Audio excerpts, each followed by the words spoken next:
ఆ రోజు నుంచి స్కాములు ప్రారంభమైన అధ్యక్ష. ఎల్ఓపి గారు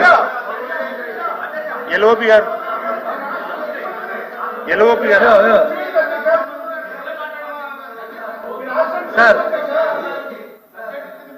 మీరు అధ్యక్ష మా సభ్యులు మాట్లాడింది సభలో లేని వాళ్ళు మాట్లాడడం అనేది మాట్లాడుకున్నది రూలింగ్ అధ్యక్ష, అందులో రాజీ లేదు. కానీ మీరు మాట్లాడింది వచ్చి అథారిటీ లేదు, పేపర్లో చూసుకుని మాట్లాడారు. సభ్యుడు మాట్లాడుతుంది కేసు రిజిస్టర్ అయ్యి కేసు వచ్చి హీరింగ్ అవుతూ అది ఉన్నదాన్ని ఆయన మాట్లాడుతున్నాడు. ఆయన మాట్లాడింది అది, మీరు మాట్లాడింది అది. కాబట్టి రిజిస్టర్ అయ్యి అథారిటీగా ఉండి రిజిస్టర్ అయ్యి ఎంక్వైరీ అయ్యి హీరింగ్ అవుతుందని గురించి మాట్లాడుతున్నారు అది.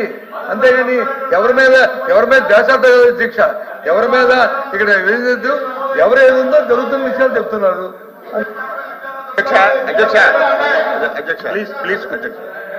మినిస్టర్ గారు ఇప్పుడు అధ్యక్ష వీళ్ళు ఫాలో అవుతారో లేదో తెలియదు అధ్యక్ష. ఆ రోజు హైదరాబాద్ లో జరిగిన దానికి వీళ్ళు కేసు పెడితే చంద్రబాబు నాయుడు గారు ప్రమేయం లేదని కింద కోర్టు నుంచి సుప్రీంకోర్టు వరకు అన్ని దగ్గరలో కూడా రిజెక్ట్ అయినటువంటి విషయాన్ని మళ్ళీ సభ్యులు సభలో మాట్లాడుతుంటే మీరు అలాగే ప్రేక్షక పాత్ర వహిస్తే ఎలాగ అధ్యక్ష? చెప్పాలి అధ్యక్ష. ఆ రోజు మీరు మాట్లాడినటువంటిది కేసు కడితే చంద్రబాబు నాయుడు గారికి ప్రమేయం లేదని చెప్పి కింద కోర్టు నుంచి సుప్రీంకోర్టు వరకు వెళ్ళారు అధ్యక్ష. అన్ని దగ్గరలో కేసులన్నీ కొట్టేసి అందులో చంద్రబాబు నాయుడు గారు ప్రమేయం లేదంటే దాని మీద మాట్లాడుతున్నారు. ఈ రోజు మా సభ్యులు దేని మీద ఇచ్చారు అధ్యక్ష? 2014, 19 మీరు మాట్లాడడం ఎందుకు? 19లో మీరు అధికారంలోకి వచ్చారు కదా, అధికారం మీ చేతిలో ఉంది కదా, మీరు ఆ రోజు మేము చేసిన తప్పులుంటే ఏమైనా చేయొచ్చు కదా. మేము ఈ రోజు 2019, 2024 అధ్యక్ష, 2019, 2024 ఆ రోజు ఉన్నటువంటి ప్రభుత్వం ప్రతి స్కీమ్ ని ఒక స్కామ్ గా డిజైన్ చేసుకొని అధ్యక్ష ప్రకృతి ఇచ్చినటువంటి పంచభూతాలు అధ్యక్ష. నేను చాలా సార్లు చెప్పాను, ఇసుక గాని, మైన్స్ గాని, ల్యాండ్స్ గాని, లిక్కర్ గాని, ఈ రోజు అడవలి ఎర్రచందనం గాని టోటల్ గా స్కామ్ చేశారు అధ్యక్ష. మాట్లాడితే మీ దగ్గర అధికారం ఉంది కదా, ఎంక్వైరీ చేయొచ్చు కదా. ఇప్పుడు మా సభ్యురాలు చెప్పింది ఆ పేర్లు నేను ఎత్తదలుచుకోలేదు, ఎందుకంటే నాకు తెలిసింది కాబట్టి సభలో లేనటువంటి పేర్లు ఎత్తను. ఎంక్వైరీ అయింది అధ్యక్ష, రిపోర్ట్లు కూడా ప్రభుత్వం దగ్గరికి వచ్చాయి. ప్రతిదీ సభలో పెడతాం. ఎవరు తప్పు చేసిన కక్ష సాధింపు అనేది మా దగ్గర ఉండదు. లేని వాళ్ళ మీద కేసులు పెట్టే ఆలోచన ప్రభుత్వానికి లేదు.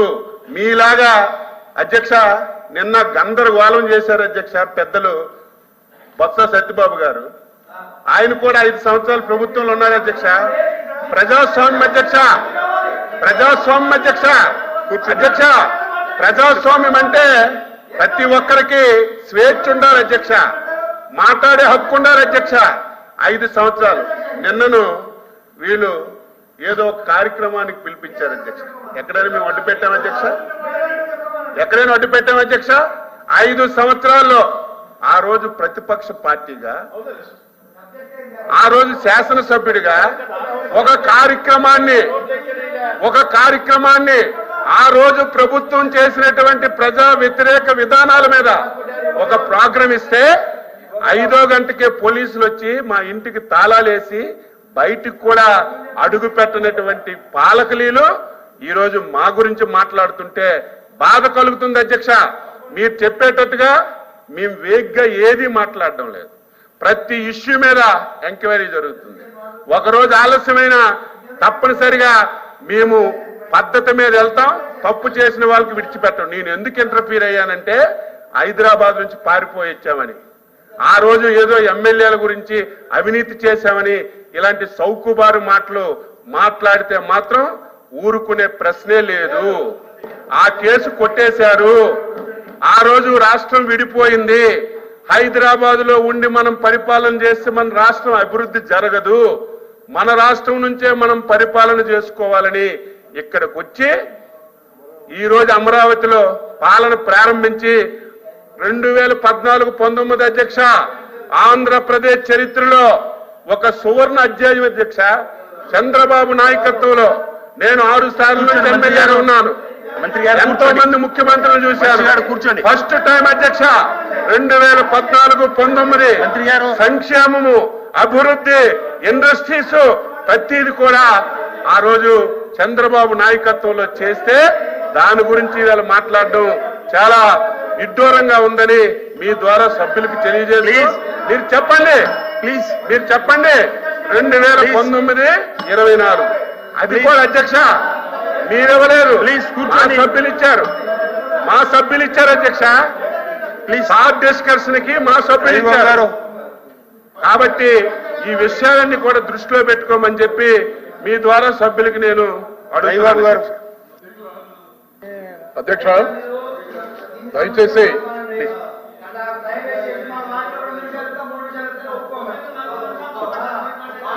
అధ్యక్ష రవిబాబు గారు. దయచేసి రవిబాబు గారు. దయచేసి గౌరవ మంత్రివర్యులు మేము మాట్లాడేదేమో ఏదైనా అభ్యంతరాలు ఉంటే మీరు మాట్లాడిన తర్వాత వారు ఎంతసేపు అయినా మాట్లాడచ్చు. ప్రతి మాటకి కౌంటర్ ఇవ్వాలన్నటువంటి ఆలోచన మాత్రం దయచేసి మాట్లాడదు అధ్యక్ష. మాట్లాడు. కొన్ని ఇంపార్టెంట్ విషయాలు సభ ద్వారా ప్రజలకు తెలియజేయాలని ఈ విషయాలు మాట్లాడుతున్న అధ్యక్ష. నేను జపాన్కు చెందిన అత్యంత ప్రతిష్టాత్మకమైనటువంటి ఆర్కిటెక్చర్ సంస్థ ఆర్కిటెక్చరల్ డిజైన్ మ్యాగజైన్ 2017 ఏప్రిల్ సంచికలో దాని డైరెక్టర్ ఫుమిహికో ఆయన ఒక వ్యాసం రాశారు అధ్యక్ష. ఎందుకంటే ఈ ఫుమిహికో ఆయన ఆ రోజున అమరావతికి సంబంధించినటువంటి డిజైనర్ గా ఆ రోజు రాష్ట్ర ప్రభుత్వం ఆయన ఆహ్వానించింది ఇక్కడికి.